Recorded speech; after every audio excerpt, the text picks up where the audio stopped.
అది ఫైనాన్షియల్ డిస్ట్రిక్టా, నియోపోలిసా, ఇంకా ఎక్కడైనా మంచి ప్లేస్లో రద్దీగా ఉండే ప్లేస్లో ఏర్పాటు చేసడానికి వారు ప్రవేశపెట్టిన తీర్మానానికి అంగీకరిస్తూ, అలాగే గౌరవ సభ్యులు వారి గురించి చాలా విషయాలు చెప్పారు. సీఎం గారు, డిప్యూటీ సీఎం గారు, మా శ్రీధర్ బాబు గారు క్లియర్గా చెప్పారు, ఉత్తమ్ కుమార్ రెడ్డి గారు చెప్పారు.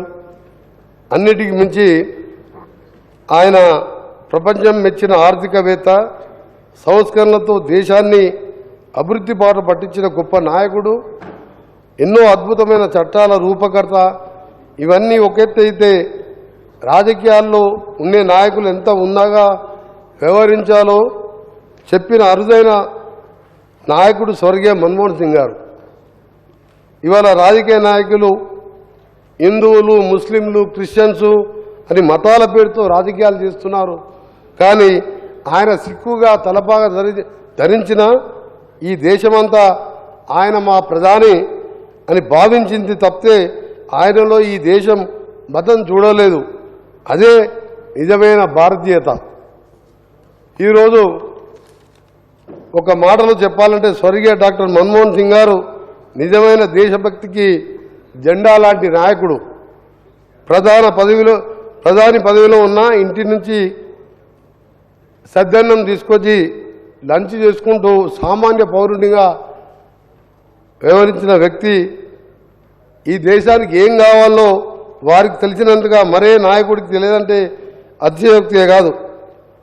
1991లో ఈ దేశం బంగారం కుదవబెట్టి అప్పు చేయకపోతే నడవదనే స్థితి నుంచి 4 ట్రిలియన్ ఎకానమీకి తీసుకొచ్చి ప్రపంచంలో 5వ అతిపెద్ద ఆర్థిక శక్తిగా మలచిన ఘనత కేవలం మన్మోహన్ సింగ్ గారిది అంటే ఆశ్చర్యం పోనవసరం లేదు.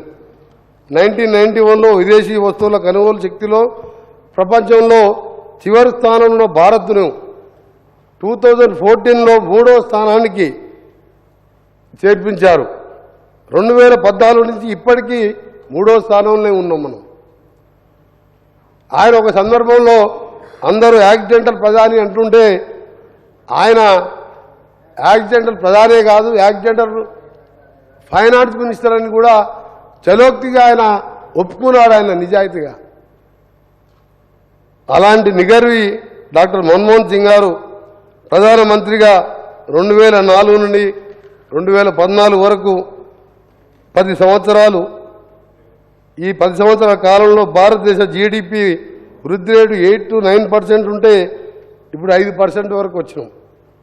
డిమాండైజ్ చేసినప్పుడు ఆయన ప్రసంగంలో రాజ్యసభలో చెప్పారు, దీంతో 2 నుంచి 2.5% జీడిపి తగ్గుతుంది. ఇది ఆయన చెప్పినట్టే తగ్గింది ఆ రోజు.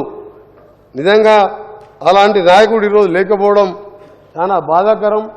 వయోభారంతో ఈరోజు దేశాన్నే మలుపు తిప్పిన మహానాయకుడైన, ఒకవైపు మహాత్మా గాంధీ ఉపాధి హామీ పథకం ఎవరు ఊహించలే. 1,00,000 కోట్ల ఆ రోజులలో పేదవాడు ఆకలితో చనిపోకూడదు, ఆకలితో ఉండకూడదని చట్టం ద్వారా తీసుకొచ్చాను. అలాంటి పథకాన్ని తీసుకొచ్చి మన ఇటీవల 4 సంవత్సరాల క్రితం కరోనా వచ్చినప్పుడు అదే చట్టం లేకపోతే లక్షలాది మంది చనిపోయేవారు.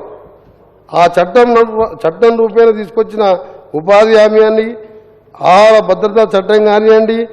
ఒకవైపు చెప్పాలంటే ఉపాధి హామీతో పాటు Jawaharlal Nehru national urban development mission, పట్టణాలు కూడా అభివృద్ధి కావాలని దాన్ని కూడా తీసుకొచ్చి ఈరోజు దేశాన్ని మలుపు నాయకుడు ఆయన. ఇక్కడ ఒక విషయం చెప్పుకోవాలంటే ఆయన గురించి వాళ్ళ కూతురు రాసిన ఒక విషయం, ఒక 60 పర్సనల్ విషయంలో మన్మోహన్ సింగ్ గారు క్యాంబ్రిడ్జ్లో చదువుకున్నప్పుడు ఆ పేదరికంలో తినడానికి డబ్బులు లేకపోతే చాక్లెట్ తినేవాడంట అని ఒక సీక్రెట్ పర్సనల్ బుక్లో రాయడం జరిగింది. సమాచార హక్కు అధ్యక్ష, దాంతో ఇవాళ లక్షల కోట్ల అవినీతి బయటపడడంతో పాటు ప్రతి ఒక్కరికి కూడా ఈరోజు ప్రశ్నించే హక్కు కల్పించారు. విద్యా హక్కు, ఇలా అన్ని కూడా పెద్దలు చెప్పారు. నిజంగా అలాంటి నాయకుడు ఈరోజు మా గౌరవ ముఖ్యమంత్రి గారు అలాగే ఉత్తమ్ కుమార్ రెడ్డి గారు నేను మీ ముగ్గురం ఆయనకు అప్పుడు 90 years ఏజ్ అంటే 2 years బ్యాక్ అప్పుడు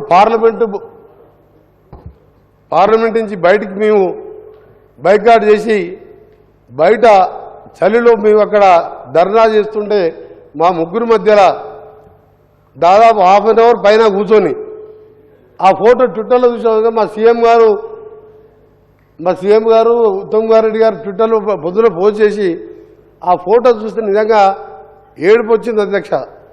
ఆ జ్ఞాపకాలు చూసుకొని 90 years వయసులో ప్రధానమంత్రిగా పనిచేసి మాతో కూర్చొని మాతో మాట్లాడుకుంటూ ఆ ఫోటో చూసిన నిజంగా కళ్ళకు నీళ్ళు వచ్చినాయి.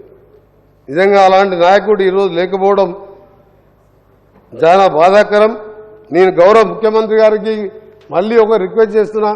హైదరాబాద్ ఒకటే కాదు, సోనియా గాంధీతో పాటు 4 కోట్ల మంది ప్రజల ఆకాంక్షను గుర్తించి సోనియా గాంధీ గారు ప్రధానమంత్రిగా క్యాబినెట్లో పెట్టింది ఈ మన్మోహన్ సింగ్ గారే, ఈ మహానాయకుడే.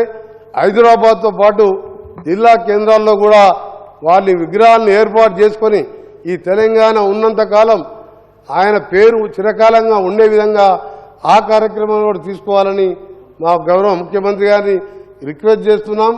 ఎక్కడికక్కడ మేము కూడా పార్టీ పరంగా కానీ మా పరంగా కానీ మా జిల్లా కేంద్రాల్లో కూడా మన్మోహన్ సింగ్ గారు, సోనియా గాంధీ గారు వారు లేకుంటే తెలంగాణ ఎప్పటికీ వచ్చేది కాదు. మన్మోహన్ సింగ్ గారు ఇప్పుడే చెప్పారు, మన పొన్న ప్రభాకర్ గారు, వెంకయ్య నాయుడు గారు పిలిపించి ఒప్పించి మీరు సహకరించండి అని చెప్పి అలాంటి నాయకుడు చేపట్టే ఈరోజు తెలంగాణ వచ్చింది. పార్టీ పరంగా మా నాయకురాలు సోనియా గాంధీ గారు ఒక కఠినమైన నిర్ణయం తీసుకొని ఆంధ్రప్రదేశ్లో మా పార్టీ మొత్తం పోయినా సరే ఇక తెలంగాణ ఇవ్వాలని చెప్పింది.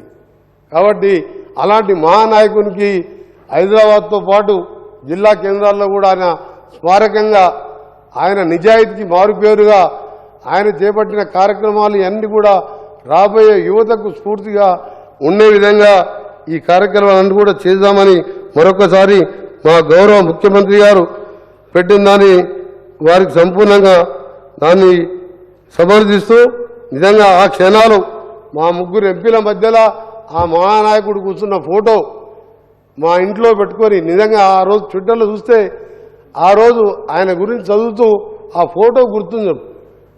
మా మధ్యలో ఇంత పెద్ద మహనీయుడు కూర్చున్నాడని ఆ చనిపోయిన రోజు ట్విట్టర్లో ముగ్గురం చూసుకున్నాం. నిజంగా అలాంటి నాయకుడు చరిత్రలో మా ఇక ముందు వస్తాడో రాడో తెలియదు, కానీ వారి ఆత్మకు శాంతి కలగాలని భగవంతుని ప్రార్థించుకుంటూ సెలవు తీసుకుంటున్నాను.